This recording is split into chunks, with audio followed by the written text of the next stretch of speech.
in that clip, Pastor Mark, you said two things. You said, just because there's a pause doesn't mean there's not a victory. That's and just because there's a pause doesn't mean God's not about to have a moment. So can either one of you share a time when God brought victory or had a moment even though you were in the middle of a pause? You answered last time that question.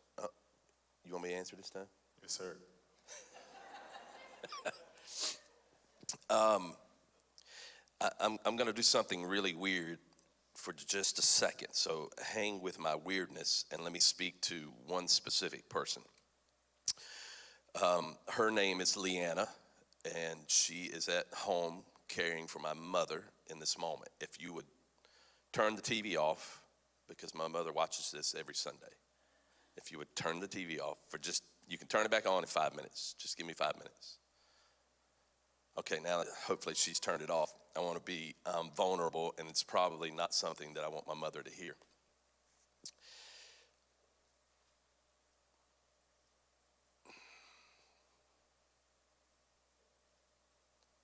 This coming Father's Day will be 2 years ago that my father was diagnosed with cancer. He died 3.5 weeks later.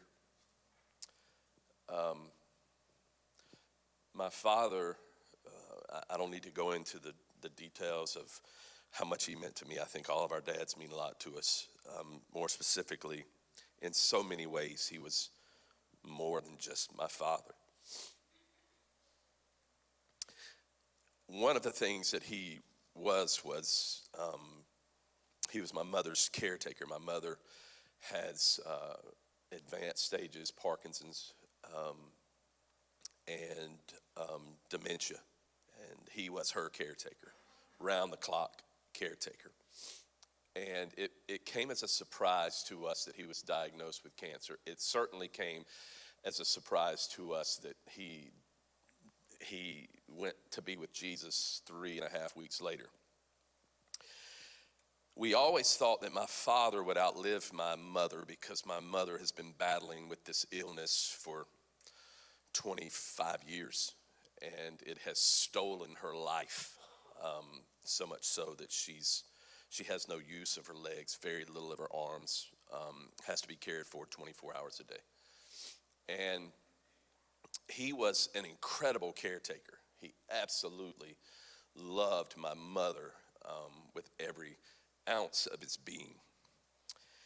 And so when the doctor said he's got stage 4 bladder cancer that is metastasized and now has spread over his whole body, I truly believed that when I laid hands on my father that he would be healed. I really believe that. I believe that because I had a conversation with God that we need him for a lot of reasons. But more than anything else, my mother needs him.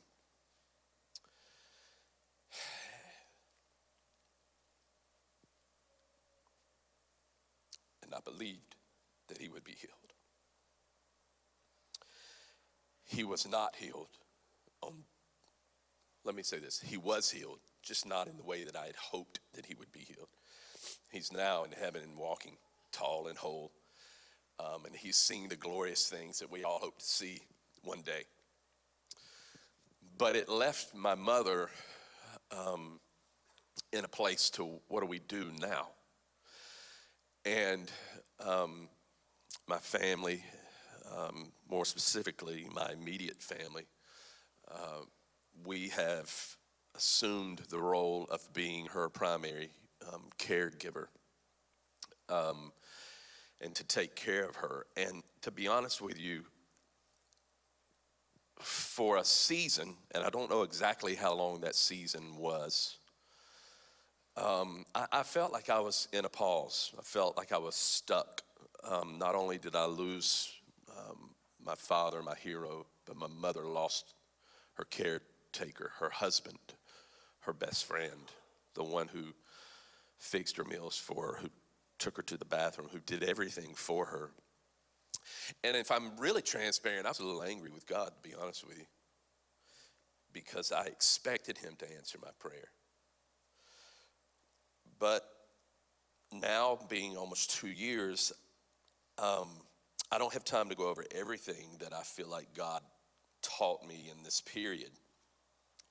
But what I have understood is that as great as my dad was, and as much responsibility that he left for us to take care of, I do realize that my father was not really her caretaker, nor am I, but God is.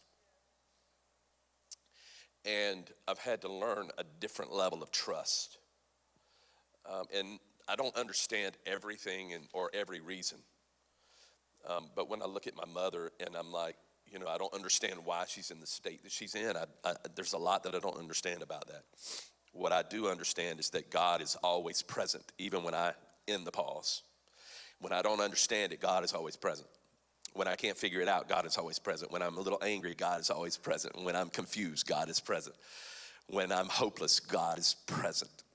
And that's what I've learned from my situation that I actually see in John chapter 11, because Mary and Martha were upset with Jesus. Why didn't you come? Why didn't you answer our call? We sent a word to you. You waited for days, and my brother was sick, and now he's dead. But Jesus came in that moment to prove something. Not to prove that he could heal, but to prove that he was the resurrection and the life. Not just to prove that he was the resurrection and the life, but to prove that he's present even when you think he's not. You see, he was proving to Mary and Martha that it's not just being raised from the dead that the resurrection and the life means. The resurrection and the life, yes, Jesus will he has the power to resurrect people from the dead. When the trumpet sounds, we're all going to be in heaven together. God has the ability to do that. But it was more about making sure that your mindset understands that he is the resurrection and the life. Because sometimes you call things dead that Jesus is still breathing life into. And you give up on those things before God ever turns them around. That's all I'm going to say about that.